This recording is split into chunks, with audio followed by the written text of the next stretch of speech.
Bonjour, j'avais pas de micro. Est-ce que vous m'entendez bien?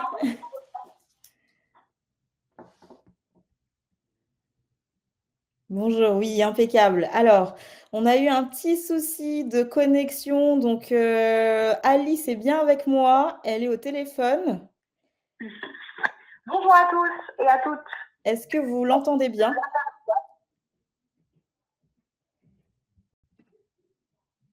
Ok.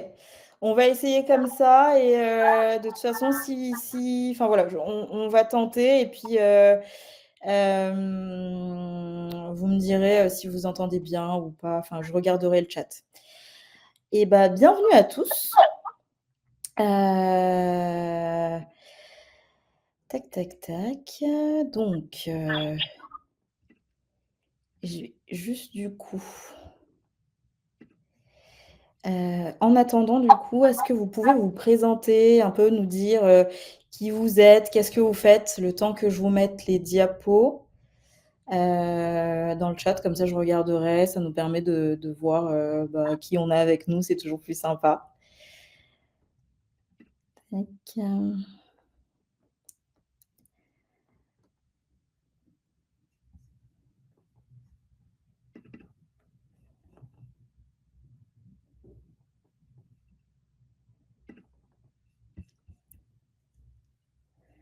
Hop, hop, hop, hop, hop.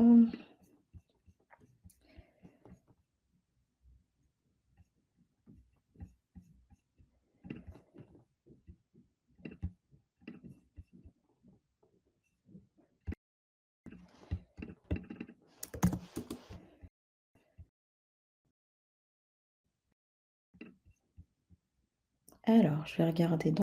Bonjour, bonjour. Donc, vous êtes de la RSE, vous faites quoi aujourd'hui? Vous êtes en poste, vous êtes à votre compte? Dites-moi tout. Juste le temps que je partage le... Bonjour Rafi, qu'on s'est eu la semaine dernière, je m'en rappelle. Juste le temps que je vous partage du coup le contenu. Tac. Donc, vous voyez bien mon écran également. Je vais me mettre en diaporama, ça sera plus sympa. Voilà. Donc, bienvenue à tous.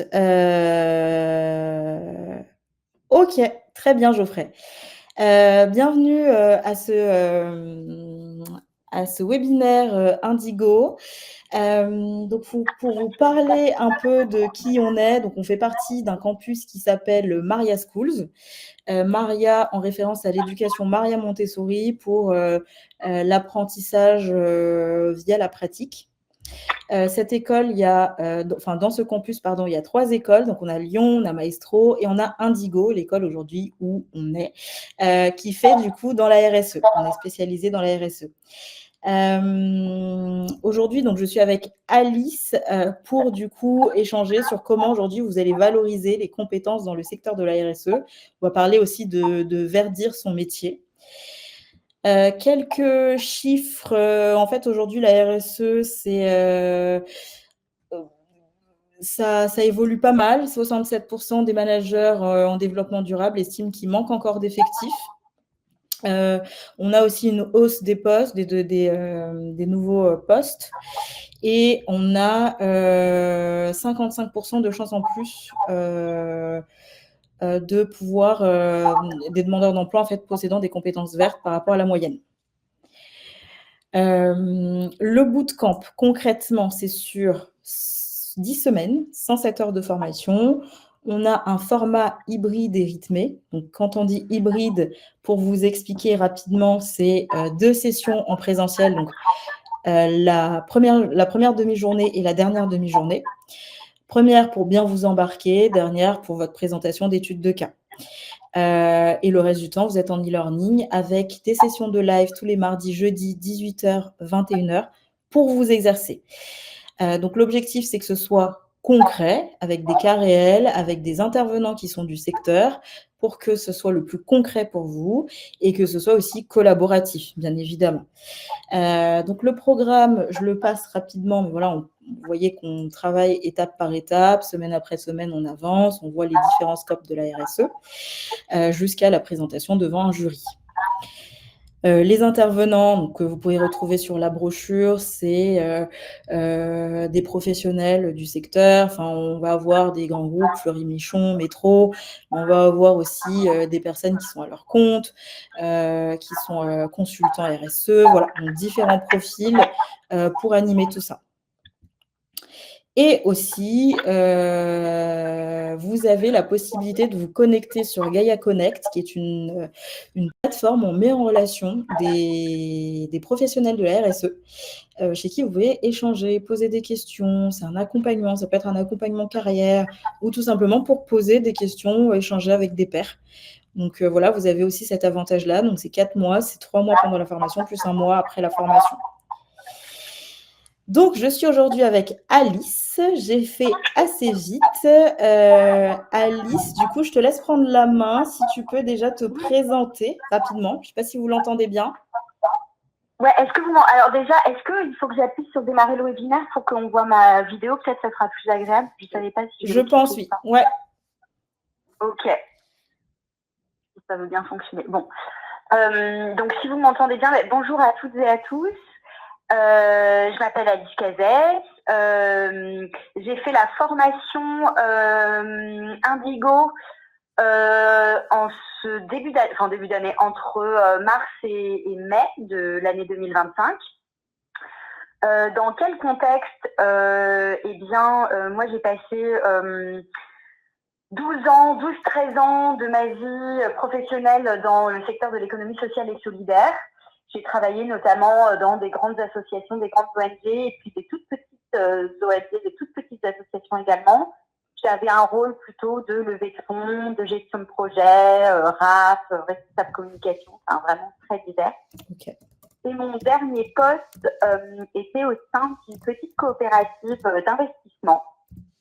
On investissait au sein de PME d'Afrique de l'Ouest dans le secteur plutôt agroalimentaire. Donc le but était de valoriser le financement de la transformation agroalimentaire pour éviter que les matières premières fassent le tour de la planète avant de revenir au même endroit, à l'endroit de départ, mais en produits transformés. Okay. C'est un secteur qui m'a absolument passionnée, la finance solidaire. J'ai beaucoup appris. Et puis, j'ai eu la chance de pouvoir travailler sur le premier rapport d'impact de cette organisation. Et en travaillant sur le rapport d'impact, eh bien, ça m'a ouvert un petit peu les chakras sur tout ce reporting extra-financier qui était en train d'apparaître depuis quelques années, notamment au sein de l'ESS, mais aussi grâce à pas mal de réglementations qui apparaissaient, que ce soit des réglementations françaises et européennes. Et ça m'a donné envie de me reconvertir un petit peu dans ce secteur. Et donc, pour la faire courte, j'ai postulé à plusieurs offres. Et quand j'ai eu des entretiens, on m'a finalement dit non parce que je n'avais pas les connaissances théoriques et techniques recherchées pour ces postes-là. Et donc, on m'a fortement recommandé de faire une formation pour pouvoir répondre au mieux aux besoins des entreprises. Donc, je me suis lancée, j'avais fait un petit benchmark et j'ai choisi Indigo pour plein de raisons différentes, mais là, je vais déborder de la question. Tu peux. Mais justement, pourquoi Indigo? Comment tu as fait justement ta sélection de formation? Alors, moi, je voulais vraiment une formation. Je voulais pas repartir sur un master de 1 an. Voilà, c'était pas mon objectif. Mon objectif, c'était de retrouver un emploi à moyen terme. Donc, je voulais pas repartir 1 an d'études. Ça me paraissait extrêmement long. Et puis après, il y a aussi les questions financières derrière. Et puis, je voulais pas non plus une formation de 3 jours ou 3 semaines, puisque ça existe. Je voulais quand même quelque chose de consistant, mais sur une période qui me permette de retrouver un emploi dans les 6 mois, quoi. Ok. Donc voilà, c'était ma recherche principale, et je voulais quand même une formation qui aborde la RSE sous un angle pratico-pratique, enfin assez concret, et avec une interaction avec d'autres personnes et avec une promo. Et en fait, ça me paraissait hyper important le côté à la fois réseau et contact et travailler ensemble, parce que il y avait d'autres formations qui proposaient des choses. Enfin, voilà, une formation sur un temps un peu similaire et avec un contenu un peu similaire, mais en full autonomie, sans aucun contact avec d'autres apprenants. Et ça, je trouvais ça dommage. Moi, j'avais vraiment envie d'échanger. Ouais. Puis échanger avec tes pairs, mais je pense qu'aussi c'est assez motivant les lives où tu rencontres un peu tes autres collègues de promo. Comment ça se passe? Enfin, du coup, live, est-ce que tu peux détailler comment ça se passe les lives, ton ressenti là-dessus? Oui, bien sûr. Alors, donc c'était tous les mardis et jeudis soirs de 18h c'était de 18h à 21h. Excusez-moi, j'essaye en même temps de charger le webinaire. Est-ce que là, vous m'entendez bien ou pas? On t'entend de mon téléphone. On voit que tu es connecté, mais on n'a pas d'image. Bon, c'est pas grave. Peu importe, la technologie m'abandonne aujourd'hui. Donc, oui, donc les mardis et jeudis soirs, c'était devenu vraiment un rendez-vous quotidien attendu par toutes et tous. Donc, ce qui se passait, c'est qu'on avait toute une première partie de la soirée qui commençait par une redite, un petit peu par l'intervenante ou l'intervenant sur les cours qu'on avait pu suivre en ligne en amont, qu'on avait pu préparer en amont. Et après, il y avait 1h30 ou 2 heures selon les sujets d'échange où on travaillait en petits groupes sur des sujets qui étaient proposés. Hein. Et ça, c'était très enrichissant puisqu'on pouvait échanger entre nous, voir ce qu'on avait compris, partager nos idées. Et c'était marrant parce qu'on voyait que quand on restituait, on n'avait pas forcément tous pris les choses sous le même angle. Et c'était hyper enrichissant. En fait, on se complétait pas mal. Et donc ça, moi, ça m'a vraiment permis déjà de beaucoup mieux comprendre parce que je pense qu'on apprend en faisant. Donc ça m'a permis de vraiment d'assimiler de manière beaucoup plus profonde toutes les données qui nous avaient été présentées auparavant. Et puis aussi de partager un petit peu toutes nos connaissances avec nos expériences et nos profils complètement différents entre les différentes personnes qui avaient durant cette formation. Hyper intéressant. Et aujourd'hui, du coup, de ce que je comprends, donc tu es chef de projet RSE, hein, c'est bien ça? Alors non, je suis pas chef de projet RSE, c'est vrai que j'ai pas changé. Ça fait 1 mois que j'ai commencé un nouveau travail. Ok. Et je travaille au sein de la Banque Postale et je suis chargée de reporting de durabilité. Okay. Donc clairement, c'est la CSRD. Ok. Donc là, je m'occupe donc je suis en binôme avec une autre personne qui vient également d'arriver. Donc ils ont créé cette nouvelle équipe récemment. Donc pour tout vous raconter, à la Banque Postale, l'année dernière, le premier rapport a été fait par l'équipe de l'engagement citoyen, donc qui est le nom de l'équipe RSE ici. Et ils se sont rendus compte que la CSRD, c'était un énorme boulot qui leur avait pris beaucoup de temps. Et donc, ils ont réussi à faire en sorte qu'une équipe CSRD spécifique soit créée. Donc, on travaille à deux, donc on est 2 personnes en interne, plus 4 consultants qui travaillent également avec nous sur ce rapport, puisque c'est vraiment c'est 200 pages, donc c'est très gros.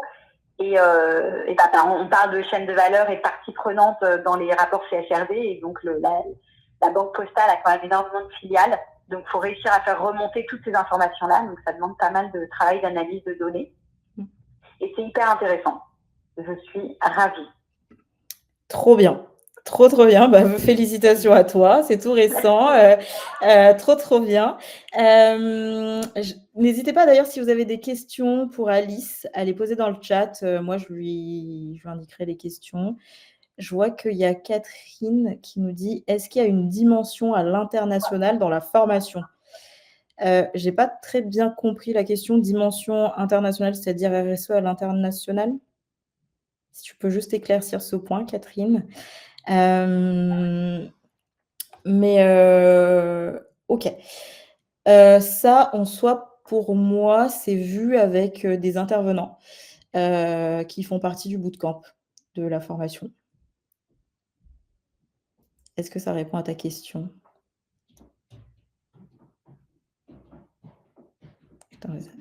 OK, très bien.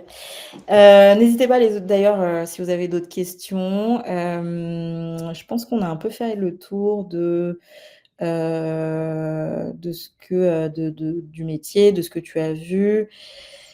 Alors, il y a Rafi qui nous demande: «Est-ce qu'on a accès au support, des cours même après la formation?» L'accès, tu l'as à vie au sein du programme.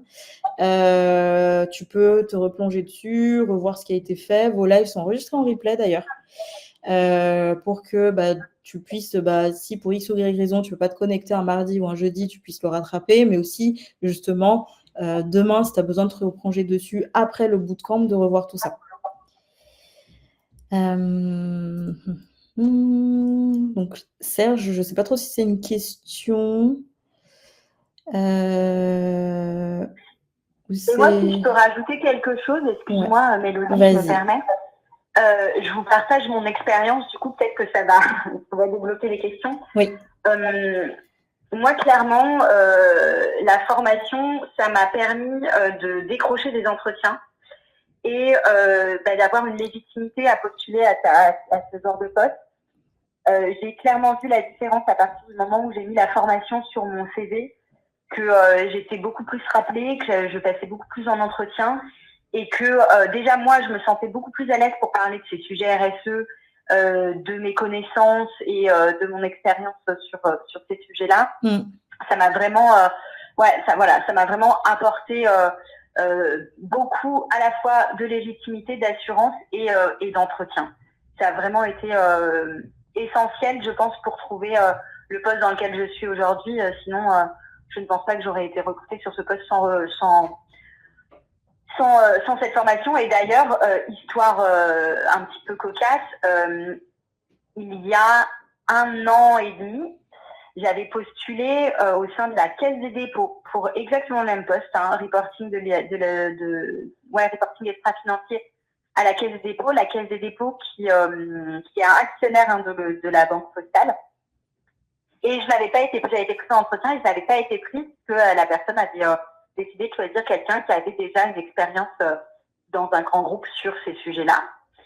Et donc aujourd'hui, je me retrouve après cette formation-là à un poste similaire alors qu'on m'avait dit non 1 an avant. Donc vraiment, vraiment, ça a été déterminant. Et pour tout vous dire, j'étais un peu réticente au début quand tout le monde me conseillait de refaire une formation. J'avais pas envie. Je me disais oh là là, moi j'ai envie de retrouver un boulot tout de suite.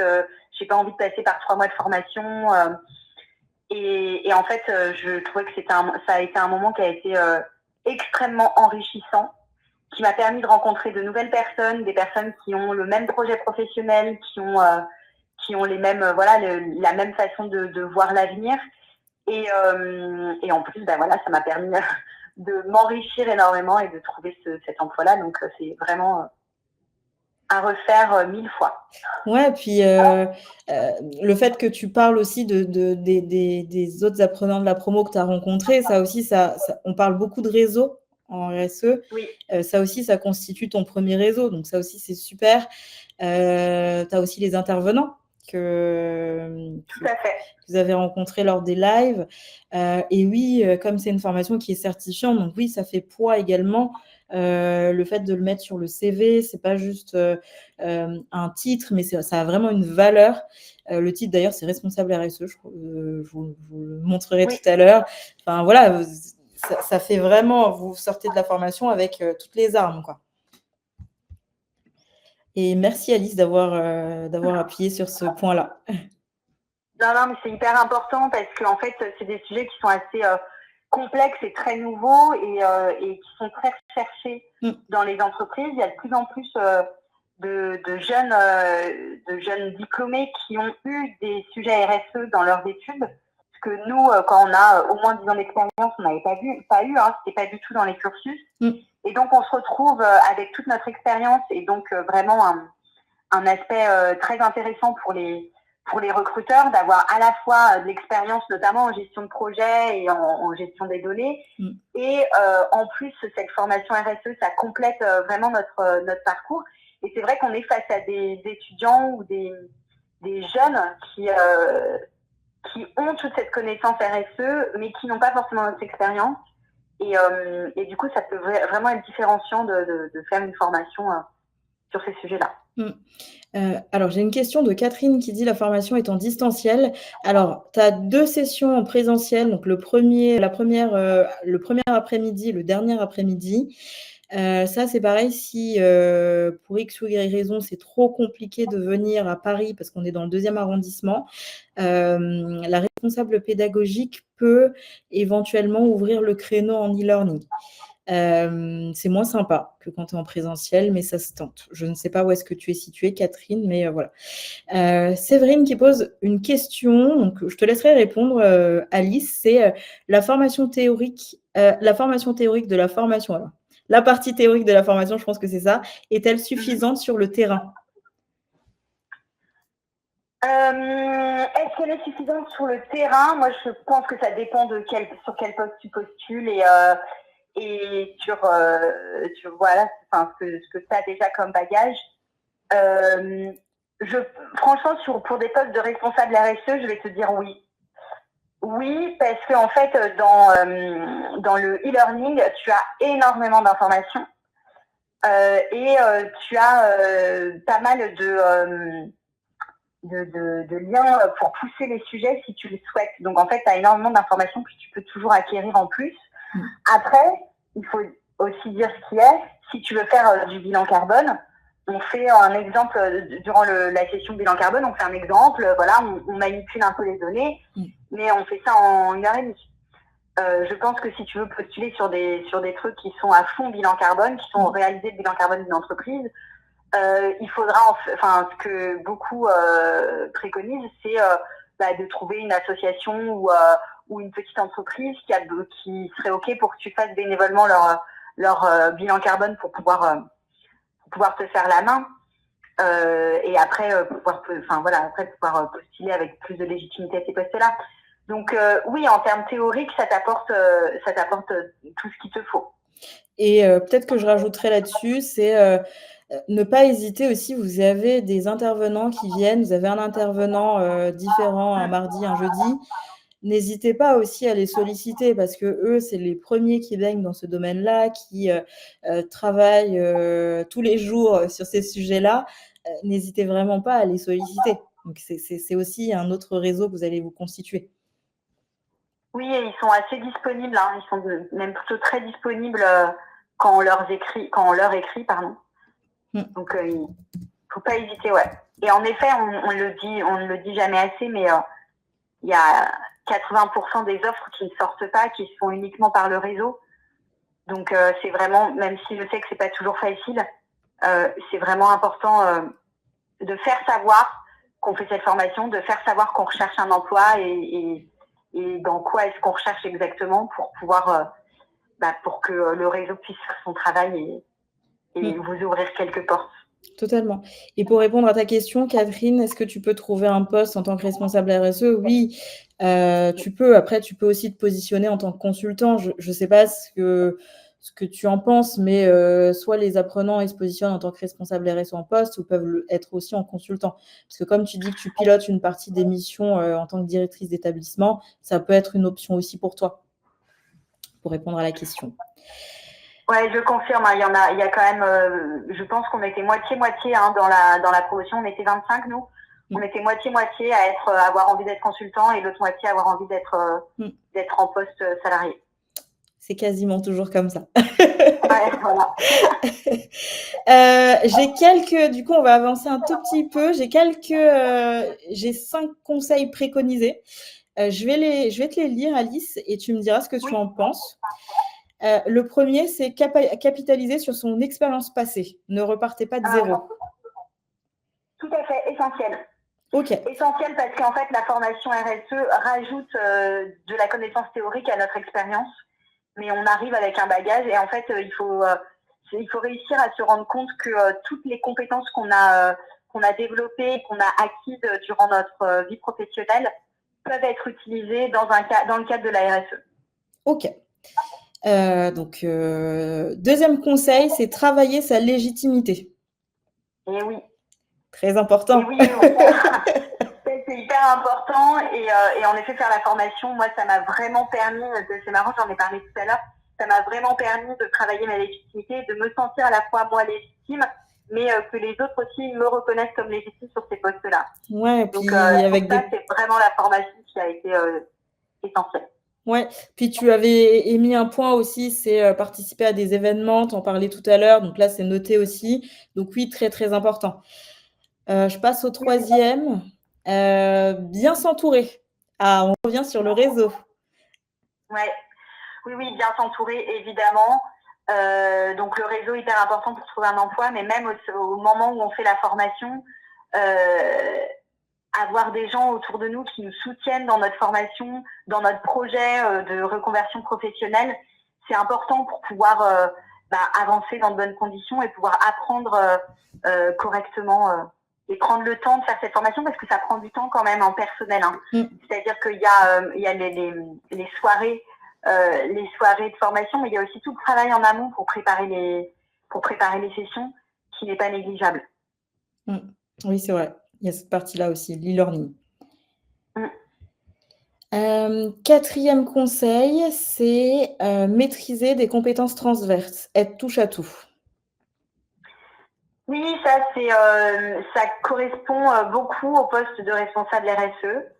Il faut être assez agile, savoir un peu tout faire. Et après, ça dépendra toujours du type d'entreprise dans lequel vous souhaitez travailler. Mais moi, j'avais passé des entretiens pour des responsables RSE dans des petites entreprises.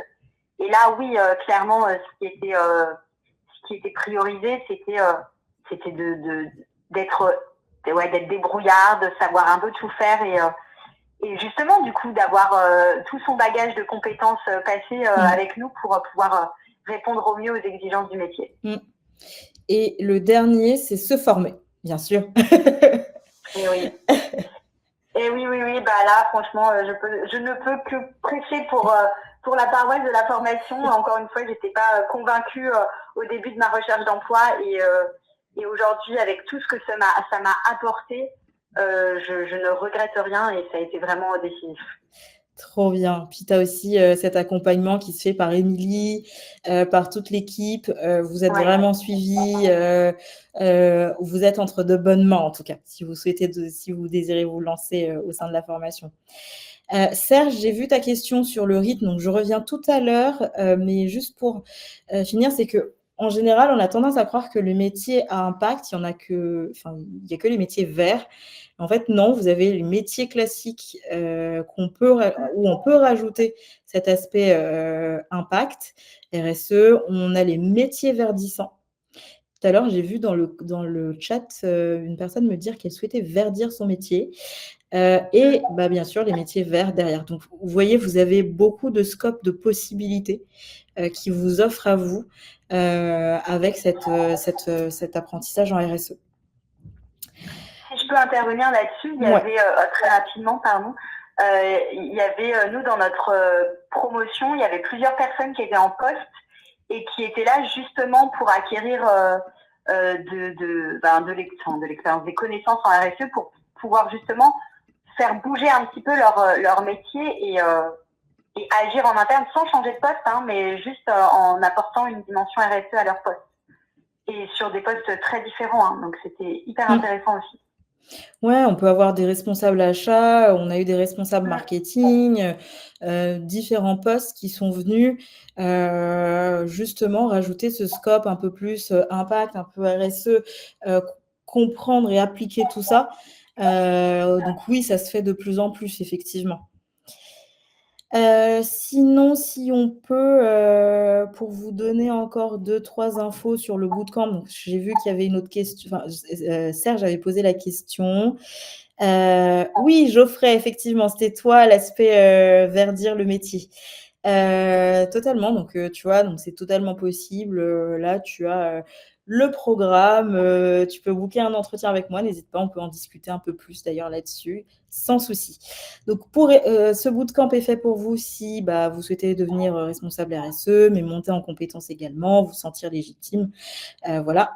Et on t'a vu rapidement, Alice. Vite fait.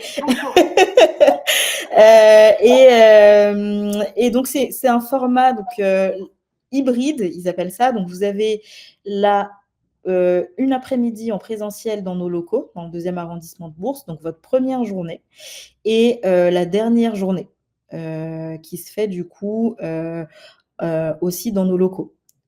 On est situé dans le 2e arrondissement à côté du métro Bourse, donc pas loin d'Opéra également. Le reste, ça se fait en e-learning. Donc, vous avez de l'e-learning, de la lecture, de la ressource qui vous permettrait de préparer du coup vos lives du mardi et jeudi. Mardi soir, 18h, 21h et jeudi, 18h, 21h pour vous exercer. Est-ce que ça répond à ta question, Serge? Est-ce que c'est plus clair? Et sinon, autre point, du coup, je vais vous mettre mon lien de prise de rendez-vous. Comme ça, vous pourrez, si besoin, après cet échange-là, poser des questions ou autres, ne pas hésiter aussi à échanger avec moi. Voilà, on arrive au bout. Donc, la prochaine session, c'est le 17 novembre. Il reste 9 places. Donc, voilà, je vous ai mis le titre de la certification, c'est mettre en œuvre une politique RSE. C'est finançable via le CPF, les OPCO, France Travail. On peut faire plusieurs montages de dossiers. Ça peut être, on peut mixer du CPF avec autre chose, du perso, etc. Donc, pour ça, vous pouvez prendre rendez-vous directement avec moi. On verra ça ensemble en fonction de votre profil. Ça peut être votre entreprise. Enfin, voilà, il y a plusieurs possibilités. Je crois que j'ai tout dit. Peut-être Alice, un dernier mot. Ah oui, est-ce qu'on peut te rajouter sur LinkedIn s'ils souhaitent Évidemment, n'hésitez pas. J'ai pas encore changé mon profil avec la banque postale, mais je vais le faire dès ce midi, enfin dès maintenant. En fait, je ne l'avais pas fait parce que j'étais vraiment la tête dans le guidon. Je suis arrivée directement dans une phase de production, donc sur les chapeaux de roue. Focus, on y va. Voilà. Donc n'hésitez pas, Alice Cazès, avec mon nom, a priori, vous me trouvez facilement. Et je serai tout à fait disponible à répondre à vos questions, à vos messages, voilà, avec plaisir pour partager avec vous un peu plus mon expérience. Et encore désolée pour ces problème technique, j'en suis vraiment navrée. Là, on te voit. On voit. Alors, c'est bloqué, mais on te voit. C'est mystérieux. Peu importe. Tant qu'on a réussi à entendre et que ça s'est bien passé, c'est l'essentiel. Je voulais juste rajouter quelque chose. Tu parlais du financement. N'hésitez pas, parce que moi, on m'avait dit, France Travail m'avait dit qu'ils ne faisaient plus du tout de formation, enfin, qu'ils finançaient très peu de formation. Et on a été plusieurs dans la formation à réussir à se faire financer par France Travail en partie. Donc, il faut vraiment, même si on vous dit ça va être compliqué, faites quand même la demande, sait-on jamais. Oui, puis on est connus chez Maria pour se battre, donc on va se battre ensemble, ne vous inquiétez pas pour ça. Exactement, il faut y aller. Donc, prenez rendez-vous, on échangera là-dessus, c'est gratuit, enfin, ça vous coûte rien. Niveau financement, voilà, on gérera tout ça ensemble en fonction de vos profils. Et comme a dit Alice, oui, France Travail, il peut très bien vous dire, oui, on ne va pas financer alors qu'il y a des financements qui peuvent passer. Ça se tente, tout se tente. Voilà. Même s'ils ont refusé plusieurs fois. Alors là, c'est à voir du coup au cas par cas, Alexis. Déjà, en fonction de ton profil, qu'est-ce que tu leur as soumis, ta conseillère aussi, parce que en fait, le plus dur aussi, c'est de pouvoir négocier avec sa conseillère et négocier un budget, parce qu'aujourd'hui, ils ont quasiment plus de budget. Donc voilà, donc ça, c'est à voir au cas par cas. N'hésite pas à me contacter pour qu'on voit ça ensemble, pour qu'on échange du coup sur ce sujet-là. Je crois que j'ai tout dit. Peut-être des dernières questions avant qu'on clôture. On a débordé un tout petit peu aussi. Oui, je suis bavarde, excusez-moi. Moi aussi, de toute façon, donc t'inquiète pas. Non, pas de questions. Très bien. Dans ce cas-là, avec grand plaisir. Merci à vous d'avoir participé à ce webinaire. Merci à toi, Alice, d'être présente. Ça fait plaisir. Et on se dit à la prochaine. Bye bye. À la prochaine.